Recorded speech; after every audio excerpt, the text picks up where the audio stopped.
नमस्कार सभी को।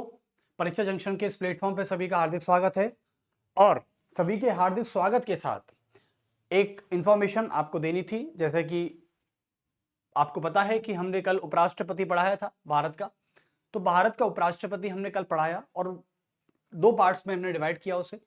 तो पूरा हो चुका था और आप भलीभांति जानते हैं कि यूट्यूब पर वो पब्लिश भी हो चुका है। लेकिन आज इसी के सीरीज में, इसी के क्रम में एक नया चैप्टर है आपका कि भारत के प्रधानमंत्री एवं उनकी मंत्रिपरिषद। देखो, इसके बाद हम एक नया चैप्टर लाने वाले हैं और बहुत ही आपकी नॉलेज को बूस्ट करेगा। जैसे कि हम भारत के उपराष्ट्रपति और अमेरिकी उपराष्ट्रपति की तुलना के लिए, उसके कंपैरिजन के लिए एक चैप्टर लाने वाले हैं जो शायद कल तक आपके पास पहुंच जाएगा यूट्यूब पर। लेकिन इससे पहले हमें सीरीज की तरफ बढ़ना होगा और भारत के प्रधानमंत्री और उसकी मंत्रिपरिषद के बारे में पढ़ना होगा। तो चलिए सभी हेडिंग डालेंगे। एक नया चैप्टर है भारत के प्रधानमंत्री। देखो, यानी हम संघ की कार्यपालिका की बात कर रहे थे आप सभी से, यानी इंडियन पॉलिटी। तो इंडियन पॉलिटी में हमने जिसे बात कर रहे थे सीरीज की, जैसे कि हमने बताया था कि हम संघ की कार्यपालिका पढ़ा रहे हैं, राइट। तो संघ की कार्यपालिका जब हम पढ़ा रहे हैं तो संघ की कार्यपालिका जो संविधान के भाग 5 में आती है, आप सभी को पता है। और आर्टिकल जो है वो आपका 52 से लेके 78 तक है, यानी 52 से लेके अनुच्छेद 78 तक है। तो आप देख सकते हैं कि आर्टिकल 52 से लेके 78 तक ये आपको दिया गया है। तो संघ की कार्यपालिका यूनियन एग्जीक्यूटिव हमारे संविधान के भाग 5 और अनुच्छेद 52 से 78 तक आती है। संघ की कार्यपालिका में कौन कौन शामिल होते हैं मैंने आपको बता दिया था, लेकिन फिर भी रिवीजन के तौर पर थोड़ा सा बता देता हूं ताकि हम अपनी हायरार्की को व्यवस्थित कर पाएं, अपनी हायरार्की को देख पाएं कि हम जिस हायरार्की से चल रहे हैं क्या वो ठीक है, क्या वो गलत है। चलिए, तो पहले हम संघ की कार्यपालिका में हम आपको बता देते हैं कि जैसे हमने पहला बताया था आपको राष्ट्रपति के बारे में, और राष्ट्रपति एक अपने आप में एक अलग चैप्टर था और चैप्टर ही है, सही बात है। राष्ट्रपति के बारे में हमने आपको पढ़ाया जो संघ की कार्यपालिका का सबसे पहला व्यक्ति और सबसे प्रमुख व्यक्ति होता है, ठीक है। यानी राष्ट्रपति हमको नहीं पढ़ाए आपको तो संघ की कार्यपालिका स्टार्ट नहीं हो सकती। यह बात अपने आप दिमाग में बिठा लीजिए। उसके बाद हम बात करते हैं, तो दूसरा था हमारा भारत के उपराष्ट्रपति। क्या था? उपराष्ट्रपति, जो कि भारत का दूसरा सर्वोच्च पद होता है संवैधानिक रूप से, यह भी देखा था हमने। उपराष्ट्रपति के बाद आज हम जो पढ़ाने वाले हैं वो है आपका प्रधानमंत्री। क्या है? प्रधानमंत्री, यानी प्राइम मिनिस्टर ऑफ इंडिया। तो प्रधानमंत्री बा मंत्री परिषद,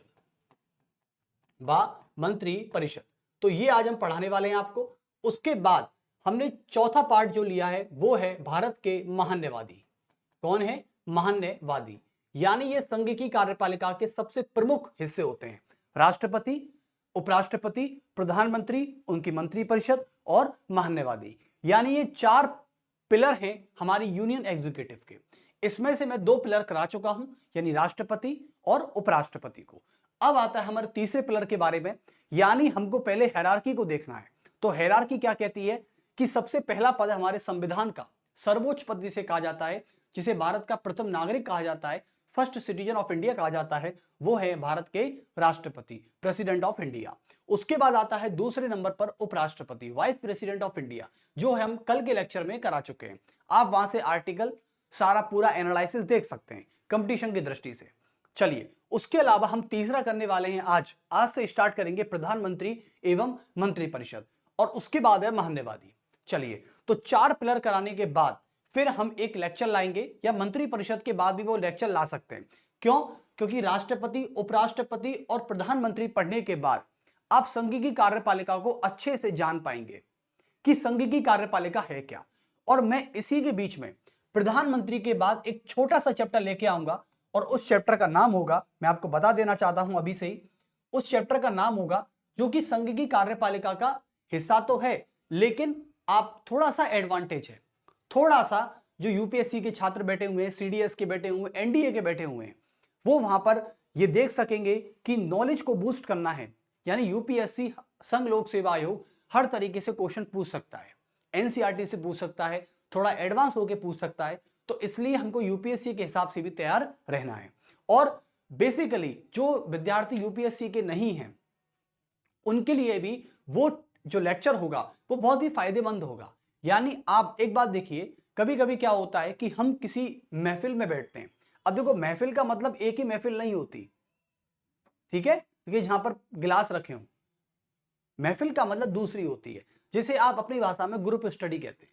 तो कभी मान लो आप दोस्तों के साथ चाय पीने बैठे हैं, ठीक है, और मान लो एक उसमें ऐसा आपका मित्र है, ऐसा आपका दोस्त है जो अपने आप को ज्यादा पढ़ाकू और ज्यादा शातिर समझता है, ठीक है।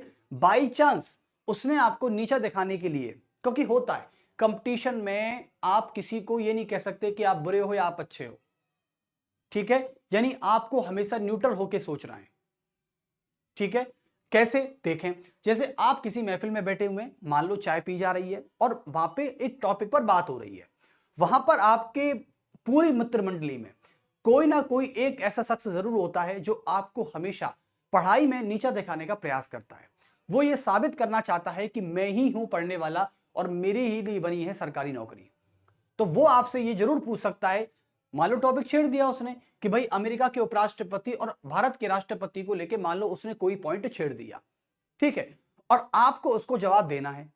तो जवाब मान लो आपको आंसर नहीं भी पता, तो आप कहीं ना कहीं से तोड़ मरोड़ के आंसर निकाल दोगे, क्योंकि आपको थोड़ा बहुत उसका आइडिया था, लेकिन आपको कुछ भी नहीं पता अमेरिका के उपराष्ट्रपति के बारे में। तो यह बहुत गंभीर बात है, यह बहुत समस्या की बात हो जाएगी उस समय के लिए, क्योंकि आप उस महफिल से तो चले जाओगे, लेकिन कहते हैं ना कि श्री कृष्ण ने भी अर्जुन से एक बात कही थी। जब गीता का पहला अध्याय चल रहा था, तो गीता के पहले अध्याय में जब अर्जुन अपने कौरवों की सेना को देखकर भयभीत हो गया था या उसे मोह आ गया था अपने रिश्तेदारों पर, यह बिल्कुल सही नहीं है। उस समय अर्जुन ने कहा था श्री कृष्ण से कि हे माधव, मेरा रथ, यानी मेरा रथ दोनों सेनाओं के बीच में लाकर खड़ा कर दो। यह बात कही थी अर्जुन ने माधव से। तो माधव जो थे वो सारथी थे अर्जुन के, तो माधव ने वही जो रथ था वो दोनों सेनाओं के बीच में लाकर खड़ा कर दिया। अब उस समय अर्जुन ने क्या किया, यानी युद्ध का मैदान तैयार हो चुका है, युद्ध का मैदान तैयार हो चुका है। अब युद्ध के मैदान में जब अर्जुन ने कौरवों की सेना को देखा और उसने माधव से बोला कि माधव, मेरा जो रथ है वो दोनों सेनाओं के बीच में लाके खड़ा कर दो, मैं दुर्बुद्धि वाले जो दुर्बुद्धि वाले दुर्योधन है उनके साथ देने वालों को देखना चाहता हूं कि उनके साथ कौन कौन है।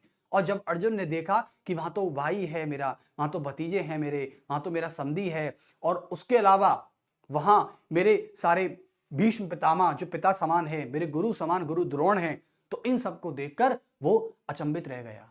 तो उसने सोचा कि मैं इनको मारने जा रहा हूं, यानी गलत समय पर मोह का पाना एक श्रेष्ठ व्यक्ति का लक्षण नहीं हो सकता। यह बात कही माधव ने कि अर्जुन, अब तुम युद्ध करने से इंकार कर रहे हो और सीधे सीधे तौर पर यह कह रहे हो कि मैं युद्ध मैदान छोड़ के जाने वाला हूं।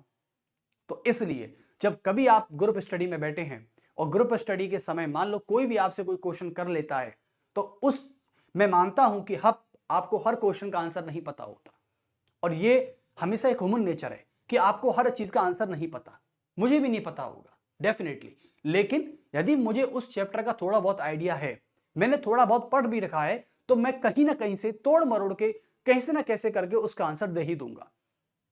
इसलिए हम पॉलिटी में एक चैप्टर और लाएंगे और ये आपकी नॉलेज को बूस्ट करेगा, लेकिन हम इसको प्रधानमंत्री के बाद लाएंगे, और वो है भारत के उपराष्ट्रपति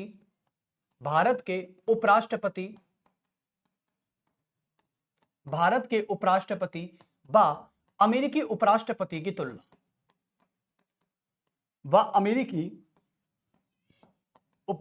की तुलना, उपराष्ट्रपति की तुलना। चलिए, तो ये चैप्टर आपकी नॉलेज को बूस्ट करेगा और आप सीधे सीधे तौर पर भारत के उपराष्ट्रपति के बारे में कंठस्थ हो जाएंगे। यानी आपको भारत के उपराष्ट्रपति वाले चैप्टर में कोई नहीं हरा सकता यदि आपने ये चैप्टर पढ़ लिया तो। ठीक है, ये तो मैंने अलग से पढ़ाया भी है, लेकिन फिर भी आपने तुलना को पढ़ लिया तो आप यकीनन मानिए कि आप कभी भी पॉलिटी में किसी से कोई मात नहीं खा सकते। चलिए, तो अब आगे चलते हैं दूसरी बात पर। लेकिन आज हम प्रधानमंत्री और मंत्रिपरिषद के बारे में गौर करने वाले हैं, तो सभी इस चैप्टर को डालेंगे और स्टार्ट करेंगे, क्योंकि ये स्टार्टिंग बहुत जरूरी है हमारे लिए, जो कि यूनियन एग्जीक्यूटिव का तीसरा पिलर है और मोस्ट इंपॉर्टेंट पिलर है। चलिए, तो आगे चलते हैं। और चौथा पिलर आपके सामने मान्यवादी है, अटॉर्नी जनरल, तो जिसको हम बाद में कराएंगे, यानी इसके बाद कराएंगे। तो चलिए अब मैं चैप्टर का नाम डाल देता हूं एक बार, प्रधानमंत्री। देखें तो चैप्टर का नाम यहां से आ जाएगा, यहां डालेंगे प्रधानमंत्री, प्रधानमंत्री बा मंत्री परिषद, बा मंत्री परिषद। देखिए तो प्रधानमंत्री एवं मंत्री परिषद, पहले मुझे थोड़ा सा बहुत परिचय देना होगा आपको। यदि परिचय नहीं दिया तो आप कहेंगे सर ये प्रधानमंत्री है कौन है, कहां से लिया गया, कैसे लिया गया। अच्छा, आप सभी को पता है कि हमारा भारत कम से कम 170 और 180 साल गुलाम रहा है अंग्रेजों का। तो अंग्रेजों का जब हमारा भारत देश गुलाम था अंग्रेजी सरकार के अधीन, और जिसको महारानी विक्टोरिया ऑपरेट करती थी इंग्लैंड से, इंग्लैंड में बैठे लंदन से, और लंदन से बैठे विंगटन पैलेस से, जब इसको ऑपरेट करती थी भारत को अंग्रेजी सरकार, तो उस समय अंग्रेजी सरकार के द्वारा, यानी उस समय महारानी के द्वारा अंग्रेजी सरकार पर जो थोपा गया शासन था वो था एक तरह से संसदीय शासन। यानी भारत पर शुरू से अंग्रेजों के गुलाम के समय भी भारत के लिए जो कानून बनाए जाते थे वो ब्रिटिश पार्लियामेंट बनाती थी, और ब्रिटेन की पार्लियामेंट यानी संसदीय सरकार होती थी, और वही संसदीय सरकार हमारे भारत में काम कर रही थी, जिसको ब्रिटिश पार्लियामेंट गवर्नमेंट कहते थे। अब ब्रिटिश पार्लियामेंट गवर्नमेंट यानी अंग्रेज तो भारत को छोड़ गए, यानी भारत को आजाद तो कर गए, लेकिन उनकी जो प्रणाली थी, उनकी जो शासन की जो सिस्टम था, गवर्नमेंट का सिस्टम था, वो यहीं की यहीं रह गया। अब बात यह नहीं है कि आपको क्या लगता है कि अंग्रेजों ने हम पर यह शासन थोपा है, नहीं थोपा, शासन थोपा नहीं है एक्चुअली में, क्योंकि वो अपनी पद्धति जब यहां पर लाए तो यहां पे 150 और 170 साल के गुलाम के समय, यानी गुलामी के समय भारत में जो हमारे पूर्वज रहे थे, उन पूर्वजों को इस शासन की समझ हो चुकी थी। वो ये समझते थे कि प्रधानमंत्री कौन होता है, समझे, कि प्राइम मिनिस्टर कौन होता है, गवर्नर जनरल कौन होता है, वॉइस रॉय कौन होता है, ऑफिसर कौन होते हैं। ये सारी चीजें हमारे पूर्वज, यानी मैं हमारे की बात कर रहा हूं, भारत या आज आप हैं, मैं हूं, जो भी हैं, हमारे पूर्वज, यानी हमारे पूर्वजों ने ये बात तो फिक्स है कि भारत की गुलामी को झेला है। और जब भारत की गुलामी को झेला है तो हमारे पूर्वजों ने अंग्रेजी सरकार के द्वारा जो कार्य प्रणाली थी, जो गवर्नमेंट सिस्टम था, वो सभी को जाना है, समझा है, उसको एनालिसिस किया है। तो इसका मतलब आज का बूढ़ा बूढ़ा भी भारत के प्रधानमंत्री पद को जानता है। वो ये नहीं कह सकता कि प्रधानमंत्री कौन सा पद होता है, बिल्कुल नहीं। यानी अंग्रेजी सरकार, और हमने पता है आपको भारत में जो संसदीय, भारत के संविधान में जो संसदीय व्यवस्था है, जो पार्लियामेंट्री सिस्टम है, उसको हमने ब्रिटेन की संसद से लिया है, ब्रिटेन के संविधान से लिया गया है। तो चलिए, तो आज आपको पता है कि हमारे भारत में, यानी इसका परिचय देने की बात मैं करूं तो परिचय दे देते हैं। चलो पहले लिखेंगे आप सभी परिचय। देखो आप सभी को पता है कि अमेरिका और भारत, ठीक है, यदि मैं अमेरिका वर्सेस भारत की बात करूं तो अमेरिका में जो गवर्नमेंट सिस्टम काम करता है वो है अध्यक्षात्मक प्रणाली, यानी प्रेसिडेंशियल सिस्टम, अध्यक्षात्मक प्रणाली, ये काम करती है अमेरिका में। लेकिन उसके अलावा जो भारत में काम करता है उसको कहते हैं हम संसदीय प्रणाली। क्या कहते हैं? संसदीय प्रणाली। ये काम करती है हमारे भारत में। और प्रेसिडेंशियल सिस्टम का जो सबसे सरकार का प्रमुख होता है, यानी अध्यक्षात्मक प्रणाली में जो सरकार का प्रमुख होता है वो होता है वहां का राष्ट्रपति। तो यहां पर आते हैं राष्ट्रपति, जो सबसे प्रमुख होता है ये होता है राष्ट्रपति। और संसदीय प्रणाली में जो प्रमुख होता है उसको कहते हैं प्रधानमंत्री। क्या कहते हैं? प्रधानमंत्री एवं मंत्री परिषद, एवं मंत्री परिषद। इस बात को आपको समझना ही होगा। तो कुल मिला के मैं कहना चाहता हूं कि संविधान दो तरीके का हो सकता है। एक संविधान जो अमेरिका का संविधान है वो ये कहता है कि मैं तो अध्यक्षात्मक प्रणाली को अपनाता हूं, उसको एक्सेप्ट करता हूं, उसको एडॉप्ट करता हूं, और उसमें राष्ट्रपति सबसे प्रमुख होता है सरकार में। लेकिन भारत में जो कि ब्रिटेन की पद्धति से ली गई है संसदीय व्यवस्था, वहां पर प्रधानमंत्री और मंत्री परिषद प्रमुख होते हैं। ठीक है। और आपको बात समझनी होगी कि भारतीय संविधान की संसदीय व्यवस्था में भारतीय संविधान में जो पार्लियामेंट्री सिस्टम काम करता है, उस पार्लियामेंट्री सिस्टम में राष्ट्रपति केवल और केवल नाम मात्र का अध्यक्ष होता है। वास्तविक अध्यक्ष और वास्तविक शक्तियां जो होती हैं, जो रियल पावर होती है पार्लियामेंट्री सिस्टम में, वो प्रधानमंत्री और उसकी कैबिनेट के हाथों में होती है, उसके काउंसिल ऑफ मिनिस्टर के हाथों में होती है। आप देखिए कि आज भारत देश का प्रधानमंत्री, मैं बताता हूं कि आज का बच्चा बच्चा भारत के राष्ट्रपति का नाम नहीं बता पाए, लेकिन वो भारत के प्रधानमंत्री का नाम बता ही देगा। क्यों? क्योंकि उसके घर पे जो बड़े बूढ़े हैं वो जानते हैं कि काम तो भारत में प्रधानमंत्री ही करता है, राष्ट्रपति तो केवल प्रधानमंत्री की सलाह से काम करता है। तो यह आपको बात अपने दिमाग में बैठानी है। जो लोग पॉलिटी के बारे में अच्छा खासा जानते हैं वो इस बात को जानते भी हैं, लेकिन जिन्होंने पॉलिटी आज तक नहीं पढ़ी है, मैं उनको यह बता देना चाहता हूं कि हम बिल्कुल जीरो लेवल से काम कर रहे हैं और टॉप तक जाएंगे। तो कुल मिला के मैं प्रधानमंत्री और मंत्रिपरिषद जो होता है वो भारतीय संविधान की संसदीय व्यवस्था का वास्तविक अध्यक्ष होता है, और सबसे रियल पावर जो होती है वो प्रधानमंत्री और काउंसिल ऑफ मिनिस्टर के हाथों में ही होती है। राष्ट्रपति तो केवल नाम मात्र का अध्यक्ष होता है। तो आप लिख सकते हैं पहले कि भारतीय संविधान की संसदीय व्यवस्था में, भारतीय संविधान की संसदीय व्यवस्था में, भारतीय संविधान की संसदीय व्यवस्था यानी पार्लियामेंट्री सिस्टम, संसदीय व्यवस्था में, भारतीय संविधान की संसदीय व्यवस्था में राष्ट्रपति केवल कार्यपालिका का नाम मात्र का अध्यक्ष होता है। राष्ट्रपति केवल कार्यपालिका का नाम मात्र का अध्यक्ष होता है, नाम मात्र का अध्यक्ष होता है, लेकिन वास्तविक अध्यक्ष,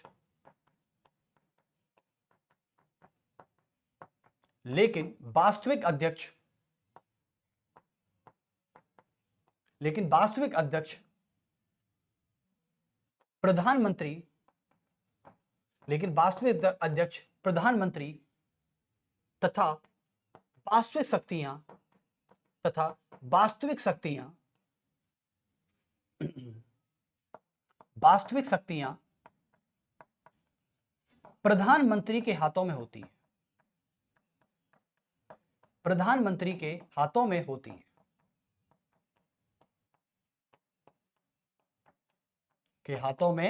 है, यानी मैं बात को समझा चुका हूं कि कैसे कैसे हम भारतीय प्रधानमंत्री का परिचय दे रहे हैं। ठीक है, और आप सभी को पता है कि पूरी मंत्रिपरिषद यानी पूरी काउंसिल ऑफ मिनिस्टर जो होती है वो प्रधानमंत्री के पीछे पीछे काम करती है। ठीक है, चलिए, जैसे कि मंत्रिपरिषद में कौन आते हैं, जैसे कि भारत के विदेश मंत्री आ गए, भारत के वित्त मंत्री आ गए, भारत के गृह मंत्री आ गए, भारत के रक्षा मंत्री आ गए, है ना। आप डिफेंस मिनिस्टर नाम सुनते होंगे, finance minister, external affairs minister जो अभी कौन है, जयशंकर हैं, डॉक्टर एस जयशंकर, ये हैं। और उसके अलावा होम मिनिस्टर अमित शाह हैं, और इसके अलावा कौन है, किरण रिजिजू जो हैं, नितिन गडकरी जो हैं, ये परिवहन और राजमार्ग मंत्रालय हैं। ठीक है, नेशनल हाईवेज मिनिस्टर कौन है, नितिन गडकरी, जो इतना अच्छा खासा नाम है उनका बीजेपी में, तो वही है। तो कुल मिला के मंत्रिपरिषद ऐसे काम कर रही है प्रधानमंत्री के पीछे पीछे। ठीक है, क्योंकि प्रधानमंत्री पूरी मंत्रिपरिषद का मुखिया होता है जी। तो चलिए, यहां तक आप समझ चुके हैं कि राष्ट्रपति तो केवल नाम मात्र का अध्यक्ष होता है, लेकिन आप ये मत कहना कि सर वास्तविक जो प्रधानमंत्री होता है वो कार्यपालिका का अध्यक्ष नहीं। कार्यपालिका का पहला अध्यक्ष तो राष्ट्रपति ही होगा, लेकिन वास्तविक अध्यक्ष ही प्रधानमंत्री होगा। इस बात को गौर से सुन लीजिएगा मेरी। चलिए अब आगे चलते हैं। तो प्रधानमंत्री का आपने पूरा परिचय देखा यहां पर, लेकिन प्रधानमंत्री के परिचय के बाद जब हम आर्टिकल्स की तरफ आते हैं तो आर्टिकल्स में आप और ज्यादा से समझ पाएंगे कि प्रधानमंत्री और क्या क्या काम करता है और कैसे कैसे नियुक्त होता है। ठीक है, अच्छा, हमारे भारत में पार्लियामेंट्री सिस्टम काम करता है। तो आप सभी को पता है कि पार्लियामेंट्री सिस्टम में जो लोकसभा के चुनाव होते हैं हर 5 साल में, उसमें प्रधानमंत्री नियुक्त होता है, पता है ना। अभी जैसे 2024 में जो लोकसभा के चुनाव हुए उनमें प्रधानमंत्री नरेंद्र मोदी भारत के प्रधानमंत्री बने तीसरी बार, यानी उनकी थर्ड टर्म है ये, ठीक है। यानी नेहरू के बाद तीसरी बार, नेहरू के बाद दूसरे ऐसे प्रधानमंत्री हैं जो जिन्होंने तीसरी बार शपथ ग्रहण की है, हाँ, पंडित जवाहरलाल नेहरू के बाद, बाकी कोई ऐसा नहीं हुआ। चलिए उसके बाद हम बात कर लेते हैं नेक्स्ट आपसे। तो यहां तक आपने देखा अच्छी तरीके से, ये थी आपके परिचय की बात, ये थी परिचय की बात। तो जब परिचय था, ठीक है, तो अब राष्ट्रपति को हमने पहले ही पढ़ लिया था, लेकिन अब प्रधानमंत्री की हम बात कर रहे हैं। तो प्रधानमंत्री एक्चुअली में जैसे काम कर रहा है, राष्ट्रपति को देखते हुए, सब चीज को देखते हुए, ये सारी चीजें हमको यहां पर और भी समझनी होगी। यदि हम इसको नहीं समझेंगे तो ज्यादा चैप्टर को हम टफ नहीं बनाना चाहते, ठीक है, बोल बोल कर, क्योंकि आप भी फिर कहते हो सर बहुत ज्यादा थोड़ा कम बोलें, क्योंकि देखो बोलने का मतलब यह है कि एक्सप्लेन ज्यादा नहीं करना चाहता मैं। क्यों नहीं करना चाहता? क्योंकि अभी आर्टिकल्स बचे हुए हैं। जब मैंने पूरा बिना आर्टिकल के एक्सप्लेन कर दिया तो फिर आर्टिकल्स की क्या अहमियत रह जाएगी। तो इसलिए मैं चाहता हूं कि मैं व्याख्या करूं तो मैं अनुच्छेदों के साथ करूं, ताकि आपके भी अनुच्छेद कंप्लीट होते रहें और व्याख्या साथ साथ होती रहे। चलिए तो अब बात करते हैं अनुच्छेद 75 की। अब हम आर्टिकल्स पहले 75 पढ़ाना चाहते हैं। आप कहेंगे सर 74 आर्टिकल मैं बाद में पढ़ाऊंगा, पहले 75 पढ़ाऊंगा, क्योंकि 75 आर्टिकल को पढ़ाने से आपको यह समझ में आ जाएगा कि प्रधानमंत्री एक्चुअली में है क्या, कैसे काम कर रहा है प्रधानमंत्री। चलिए तो सबसे पहले मैं प्रधानमंत्री के बारे में लिखता हूं। आप सभी को पता है कि संसदीय व्यवस्था में हर 5 साल में लोकसभा के चुनाव होते हैं और जिसमें जनता प्रत्यक्ष रूप से वोट डालती है, जनता डायरेक्ट तरीके से वोट डालती है, आप सभी को पता है। जैसे कि प्रधानमंत्री जो हैं भारत के, वो क्या हैं, वो बनारस से एमपी चुनकर आए हैं, तो बनारस के सांसद हैं वो। तो कुल मिला के बात कही जाती है कि बनारस की जनता ने जो भारत के आज प्रधानमंत्री हैं उस व्यक्ति को एज अ एमपी चुना, और ऐसे सभी एमपीओ ने मिलकर, भारत के सभी मेंबर ऑफ पार्लियामेंटों ने मिलकर, जो बीजेपी से बिलोंग करते हैं, उन्होंने मिलकर सरकार बना दी। और सरकार बनाने के बाद एक सबसे बड़ा चेहरा जो नरेंद्र मोदी जी का है, वो उन्होंने भारत के प्रधानमंत्री बना दिए। तो ऐसे करके यानी लोगों ने अपना वोट सीधे किसको दिया है, कैंडिडेट को दिया है, और उन कैंडिडेटों ने सरकार बनाई मिलके। यही तो लोकतंत्र है, यही तो डेमोक्रेसी की खास बात है कि आपने सीधा वोट दिया है। चलिए तो प्रधानमंत्री के चुनावों में, लोकसभा के चुनावों में जनता डायरेक्ट वोट डालती है, लेकिन राष्ट्रपति और उपराष्ट्रपति के चुनावों में जनता जो होती है वो डायरेक्ट वोट नहीं डालती, बल्कि अप्रत्यक्ष रूप से वोट डाला जाता है, इनडायरेक्ट सिस्टम से वोट डाला जाता है। तो 75 आर्टिकल में कहा गया है कि भारत का राष्ट्रपति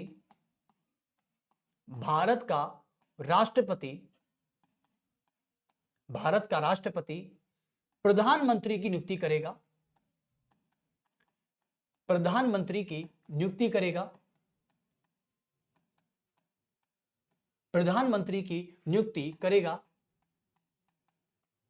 तथा और प्रधानमंत्री की सिफारिश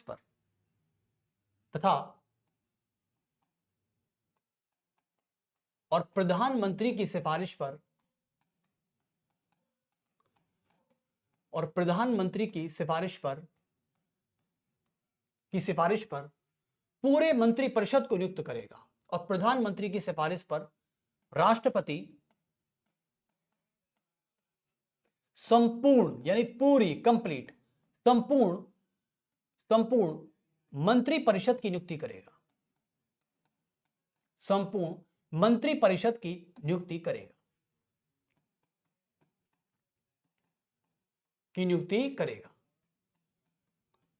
यानी आपने बहुत अच्छे से देख लिया और पढ़ लिया।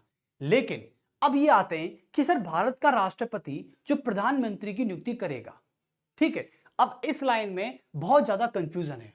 क्या है? बहुत ज्यादा कंफ्यूजन, क्योंकि कुछ बच्चे सोच रहे हैं कि सर ऐसे तो भारत का राष्ट्रपति कुछ भी चाहेगा, वो किसी को भी प्रधानमंत्री बना देगा। जी बिल्कुल, यानी इस सेंटेंस से, इस लाइन से मुझे तो यही लग रहा है कि भारत का राष्ट्रपति चाहे तो वो किसी को भी उठाकर, कल को आपका नाम क्या है मैं आपसे पूछूं, आपका नाम मान लो रमेश है, भाई रमेश जी आपको भारत का प्रधानमंत्री बना देंगे राष्ट्रपति।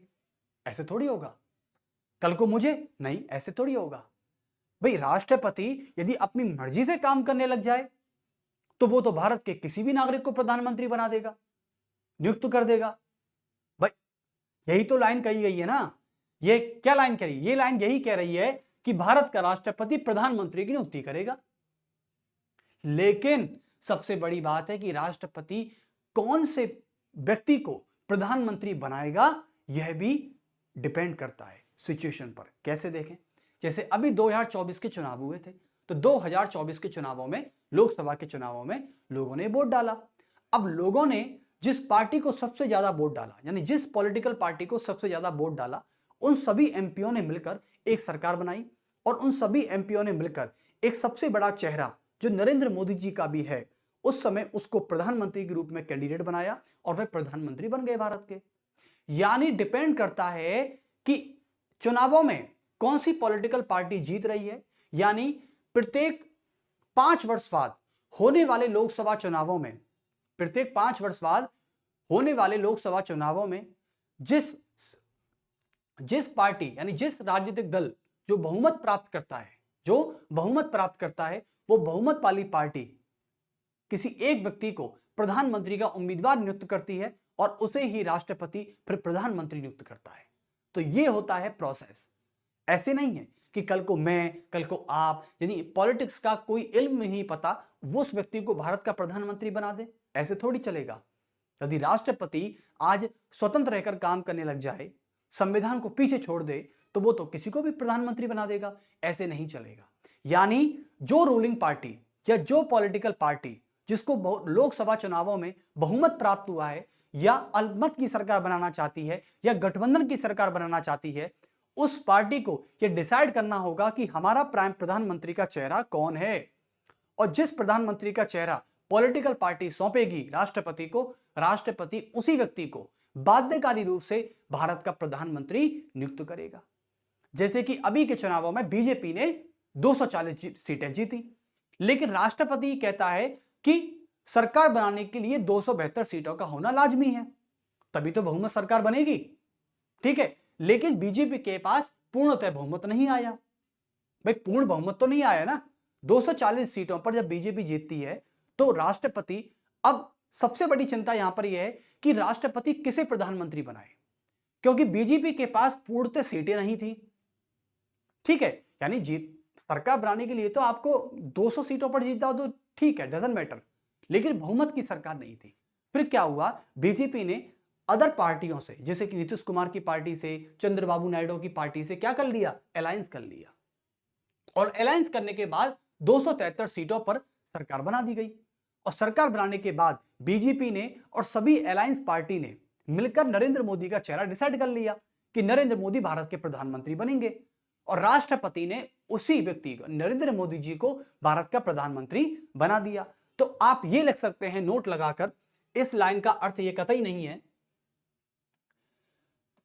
आप लिख सकते हैं कि प्रत्येक 5 वर्ष में होने वाले लोकसभा चुनावों में, प्रत्येक 5 वर्ष में होने वाले लोकसभा चुनावों के बाद, प्रत्येक 5 वर्ष में होने वाले लोकसभा चुनावों के बाद बहुमत प्राप्त करने वाली राजनीतिक दल, यानी बहुमत प्राप्त करने वाली पॉलिटिकल पार्टी, बहुमत प्राप्त करने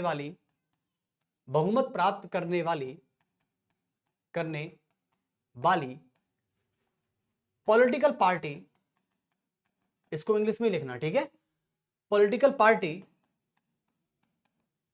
पार्टी का सर्वोच्च नेता, पॉलिटिकल पार्टी का सबसे बड़ा नेता या सर्वोच्च नेता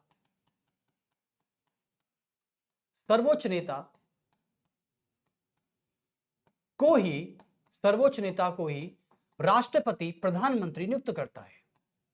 राष्ट्रपति प्रधानमंत्री नियुक्त करता है।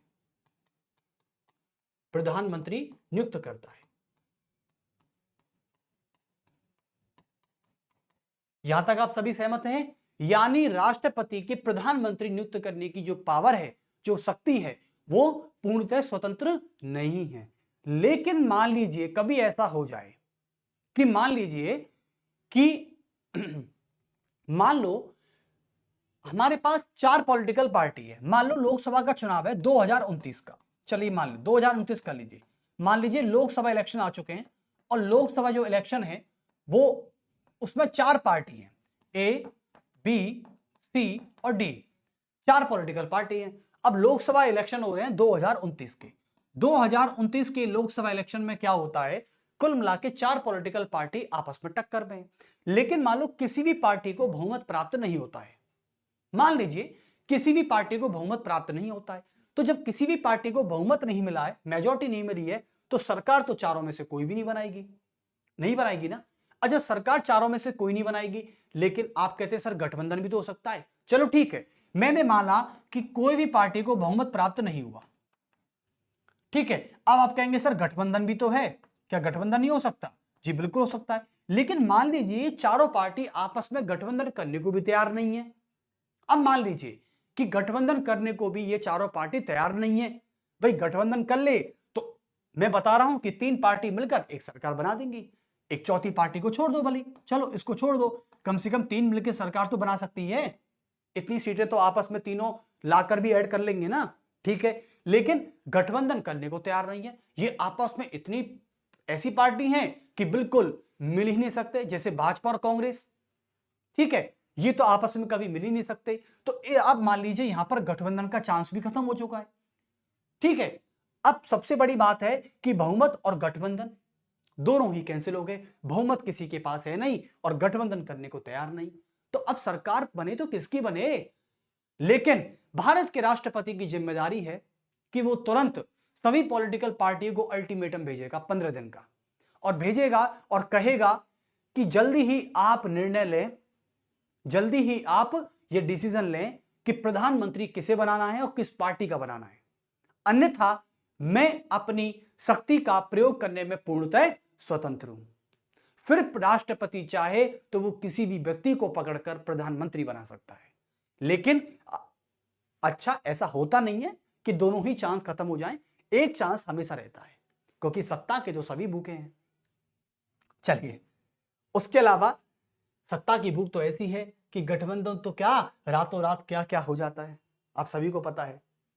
बताइए, ऐसा होता है क्या कि चारों पार्टियां मना कर दे?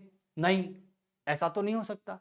चलिए, तो फिर राष्ट्रपति वहां पर अपनी पावर को प्रयोग करने में, यूटिलाइज करने में पूरी तरह इंडिपेंडेंट होता है। तो यहां तक आप समझ गए। चलिए, वो बात लिखाने की नहीं थी, वो एक कॉमन सेंस की बात थी।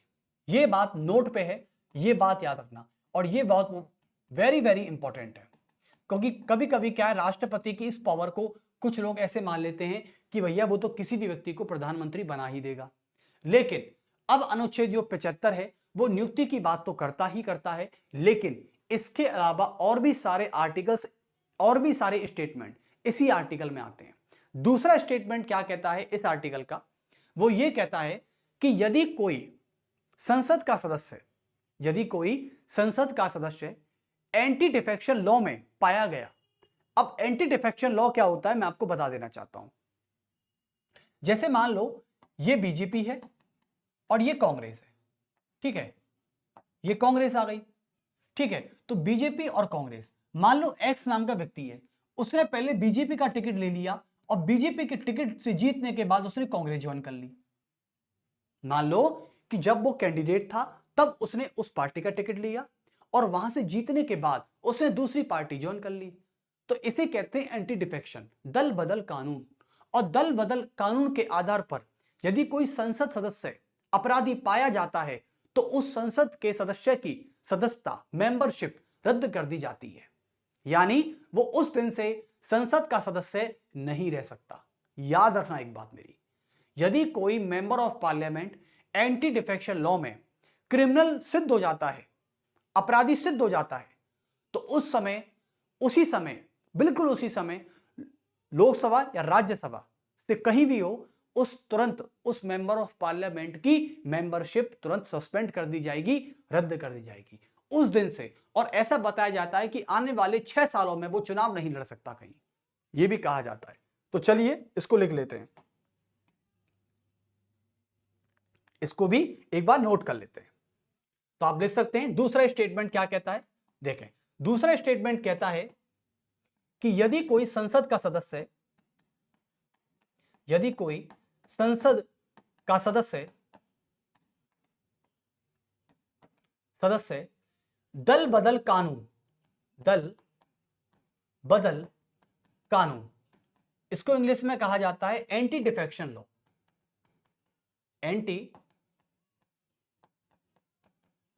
Anti defection law, anti defection law के आधार पर अपराधी सिद्ध हो जाए,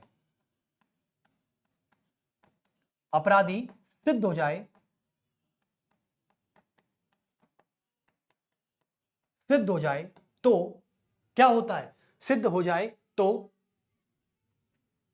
वह सांसद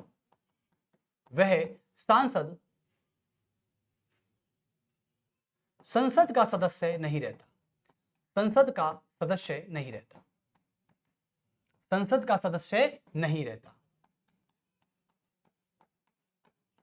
अर्थात उसकी सदस्यता